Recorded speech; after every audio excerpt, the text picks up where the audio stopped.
I have this group of infantrymen, you know, what most people think of that, you know, probably the most undesirable job in Vietnam was being that. But there was so much else going on, and I've done a lot of bas-reliefs over the years, sort of half drawing, half sculpting, and I really enjoy doing bas-reliefs. And I thought, you know, this is a way to tell more of the story. And then I came up with the idea of using an octagon for a base, an elongated octagon that would have 8 bas-relief panels around it that I could tell more of the story. Of the 8 panels, the front panel is basically just the front of the piece. It'll have the Great Seal of Texas with 2 dragons. The dragons are in conflict. To me, they represent North and South Vietnam.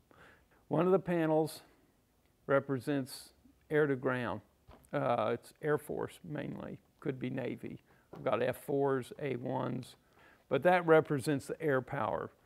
Another panel represents the Brown Water Navy. A lot of them get lost in history, but as opposed to the Blue Water Navy. The Brown Water Navy represents the swift boats, the monitors, you know, the guys that were working the canals.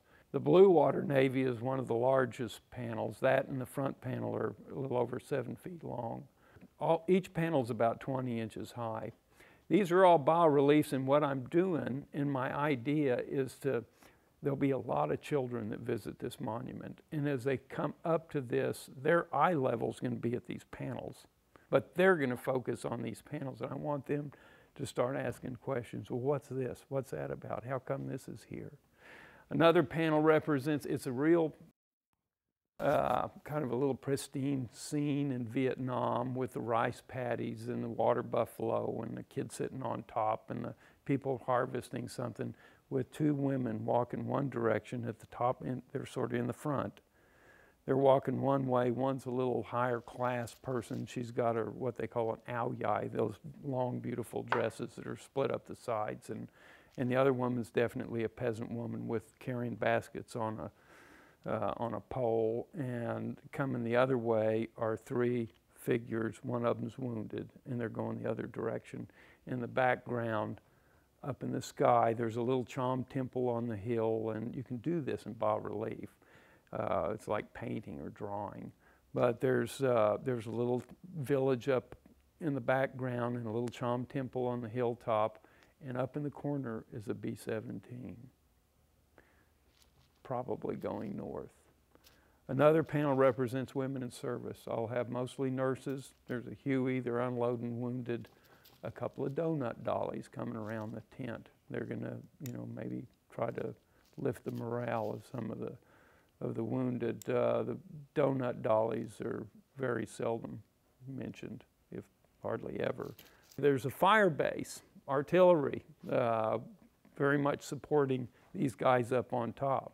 So I've got a air mobile panel, which is basically helicopters, infantry going out with a sniffer dog. I think they need to be represented. You know, I want people to think about it, and as opposed to just, you know, looking at another statue. I want people to wonder why. But there were times when these figures would almost come to life, and it was very inspiring, but I felt like, you know, since I didn't serve, and I was the right age to be, you know, cannon fodder in this, but I've always had a little bit of a guilty feeling that, you know, and I thought, well, maybe this is what I was meant to do, is to try to help tell this story.